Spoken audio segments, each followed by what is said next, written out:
Hello everyone, welcome back to my channel. This video will have a timestamp because I want to start with thanking each one of you who have posted such a beautiful, lovely comments and full of love and support under my live stream when I was informing you about my break. Nevertheless, I am back. Yesterday I had a great live stream with Andrzej Martianov and Scott Ritter. So those of you who have not seen it yet, make sure to check it out. You go under the main page, under the section of life, the category of life, and you find it there. And if you're wondering where I am, actually let me show you. I am in Warsaw today, taking care of things. Let's put it this way. It's been snowing and it's beautiful, and those of you who are following me on Instagram, I will be showing you how Warsaw looks like at night, how beautiful it's here at night. The lights will be on, the Christmas tree should be already on, so you will have some views, but follow me on Instagram and then maybe some pictures on locals as well. So guys, today I have two topics for you since I've been traveling from very early morning, 4 a.m. to be precise.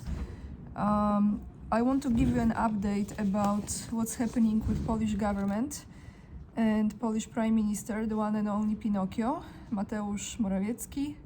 I haven't said it for a very long time. It feels kind of awkward now after the break. Anyway, Pinocchio is still the Prime Minister. So will he be this Prime Minister or he will not? And when will the vote of confidence for the government of Mateusz Morawiecki take place? So the plan of the Sejm, which is Polish Parliament, has been just announced on Tuesday yesterday, right? Yes, on Tuesday. Tuesday evening, Sejm published the schedule of work for the coming days, and on Monday, so this coming Monday, December 11th, Prime Minister Mateusz Morawiecki will deliver an exposé. A vote of confidence is scheduled for 3 p.m. the same day, which means on Monday we will see, hopefully we will see if he received the vote of confidence or he didn't. So we will keep an eye on it and I will keep you posted, and then we go from there depending how this will unfold. What are the next steps in regards to forming a new Polish government?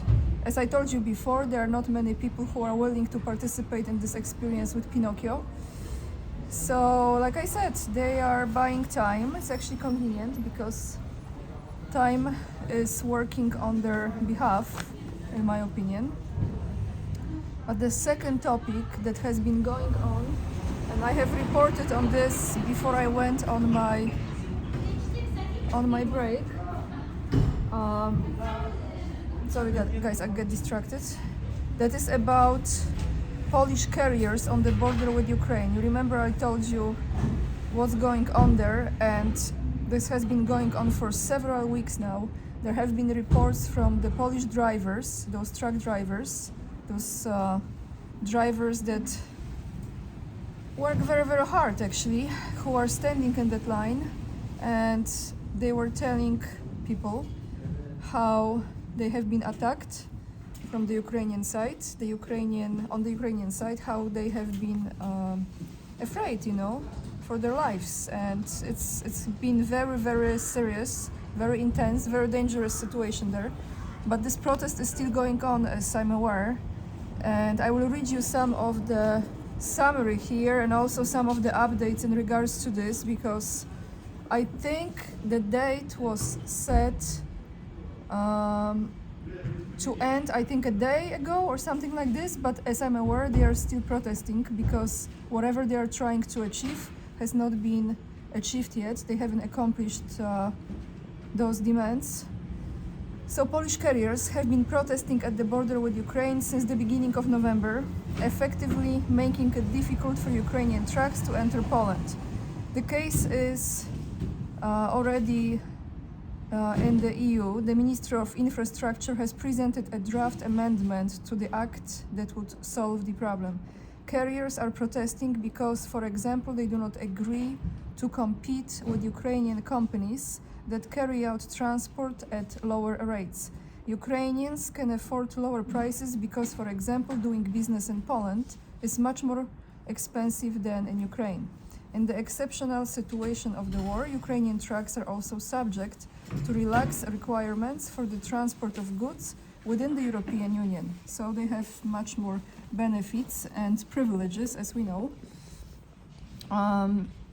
Just a side note here, I think I came across this information yesterday that they are going around now, going through, I think, Romania and Hungary. So I don't know how this is working out, but they were kind of trying to go around, taking different roads. And let's continue here. Polish transporters are demanding, for example, the introduction of commercial permits for Ukrainian companies to transport goods, with the exception of humanitarian aid and supplies for the Ukrainian army.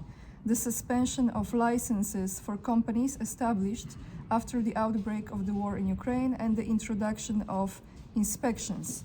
The Minister of Infrastructure, this is the Polish, of course, one, the Minister of Infrastructure is trying to elevate the situation. On Tuesday, December the 5th, that is yesterday, a description of the draft amendment to the Road Transport Act, which introduces a new ban, was published in the list of legislative and program works of the Council of Ministers. And the bill assumes the introduction of provisions prohibiting the commissioning of domestic and international road transport and cabotage transport, if I say it correctly, for profit to an unauthorized entity, in particular one that does not have the required permit or license. The minister stated that the purpose of this amendment is to regulate the rules of ordering the above-mentioned types of transport by entities to perform other activities related to transport, in particular by forwarders and shippers of goods. Now, the EU Commissioner reacts to this blockade of the border with Ukraine. As you know, like I said before, like 2 weeks ago when I recorded that video, there was like EU is fed up with this, apparently. And they are fed up with many things, so nothing new here. So EU Commissioner reacts to blockade of the border with Ukraine. The protest of Polish carriers causes traffic jams of several dozen kilometers in front of several crossings. Ukrainian drivers wait in them for more than a week. So it's the same as with Polish drivers, because there is a reason, right? There is a reason. Both sides are suffering, but as far as in the bigger picture, who is really winning here and who is really losing? This is just my commentary. The case has not gone unnoticed by the European Commission. Adina Valean, I think is her name, the EU Commissioner for Transport, recently stated in an interview with RMF-FM, this is Polish radio station, that the situation is unacceptable. What's more, the official she threatened to start proceedings against Poland for violation of European Union law, which might end up in the Court of Justice of the European Union. So like they want to take Poland to the court. Again, what's new? They like this stuff. There is no goodwill on the part of the Polish authorities to find a solution. There is a complete lack of commitment on the part of the authorities in Poland, said that lady Adina Valean, I think it's her name. I support the right to protest, but Ukraine, which is at war, cannot be held hostage by completely blocking its external border, she said.